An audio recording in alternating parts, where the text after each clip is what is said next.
If you implement this golf tip, your impact position will change forever and you will never look back because you will be hitting the ball so much better, middle of the club face, penetrating ball flight, and you will be one happy golfer.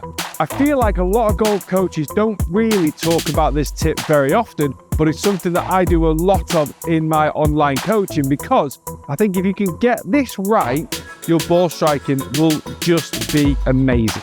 The penetrating ball flights, the centered strikes, compression into the golf ball, it will be phenomenal. Okay, so without further ado, what we are going to talk about is shaft angle at impact. Often we set up and we come back to the golf ball with the shaft ever so slightly steeper than when we started. Now that is completely normal because we start the golf club with the toe ever so slightly up. The shaft of the club slightly bows at impact and the toe goes down, but also the hands do lift up a little bit as they come into impact. However, the majority of golfers, and I have to throw this out there, me included, have got bad habits where we really early extend into the golf ball. And as we early extend into the golf ball, the hands drop the golf club in this direction.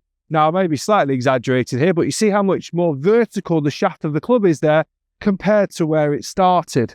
So if we get this too much, what will happen is poor strikes, maybe hitting the ground before the ball.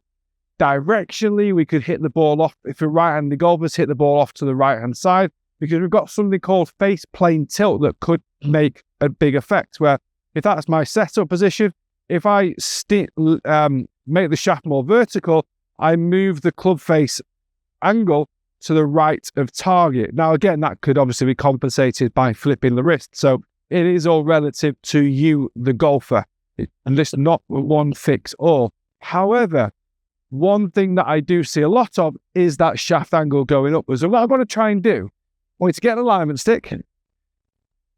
Use it if you're on the ground like this or in the driving range like this, put it just to the right side of a golf ball at a similar angle to the setup position. So you get a similar angle there and then slightly up. So you've got a slight allowance for that to impact. And what you're going to try and feel is as you come back into the golf ball, you want to try and feel that this angle is flatter than this angle at impact. Again, it's a practice drill.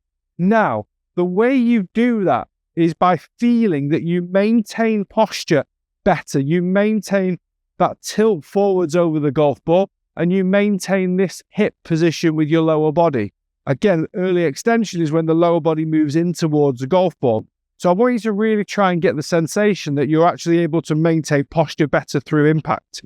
So if we get to the top of the backswing, I want you to try and feel this lead hip moves to the target, backwards or left of target, and then away from target. And as I do so, you're going to be able to bring the handle of the golf club lower into impact.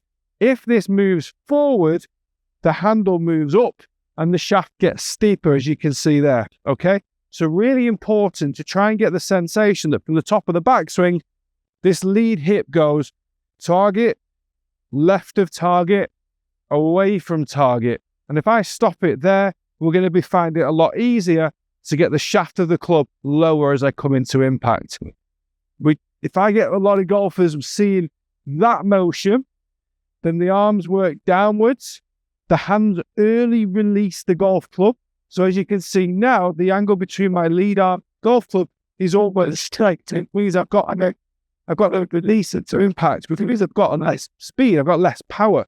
If I come into the golf ball here and release it, that's quite a powerful source to have. Right? So we never ever want to get away from that.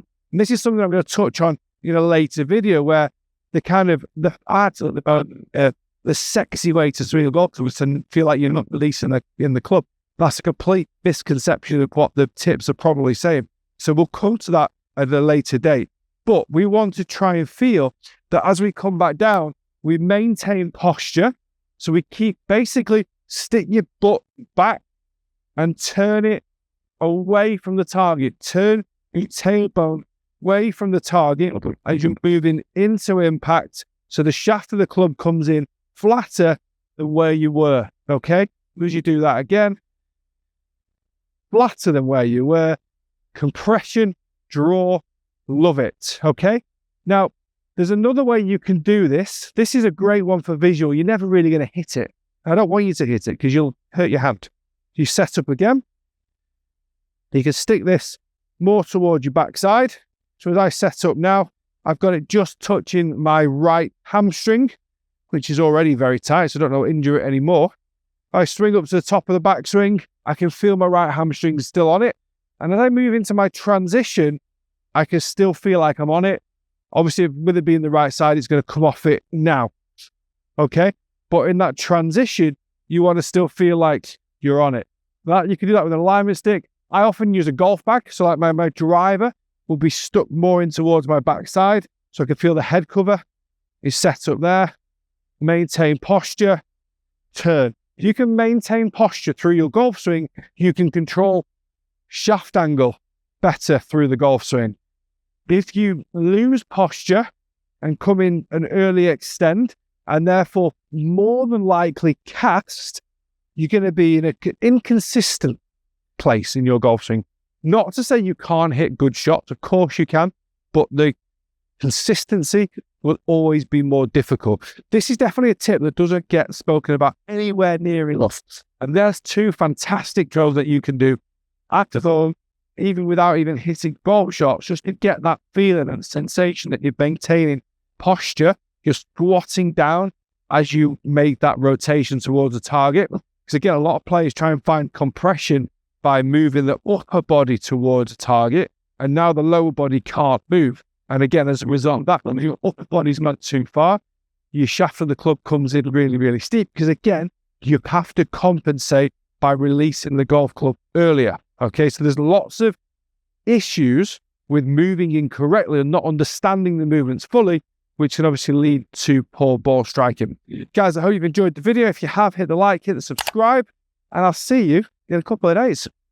There is a lot of talk at the moment about how the trail arm works. How does the wrist work? How does the elbow work? How do they work in unison to give you better ball striking, more consistency with your swing path, and most importantly of them all, that centeredness of strike. Now in today's video, I'm going to be introducing you to a device which was actually introduced to me by Pete Cowen. When I was filming with him back in November, he said to me, I've got this device, you need to check it out.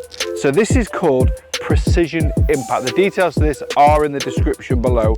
It's weird actually, because it's basically, it looks like a robotic arm. If I was reviewing it in terms of how it looks, I would say it could look nicer, a bit of colour, you know what I mean? You know, from a sales and marketing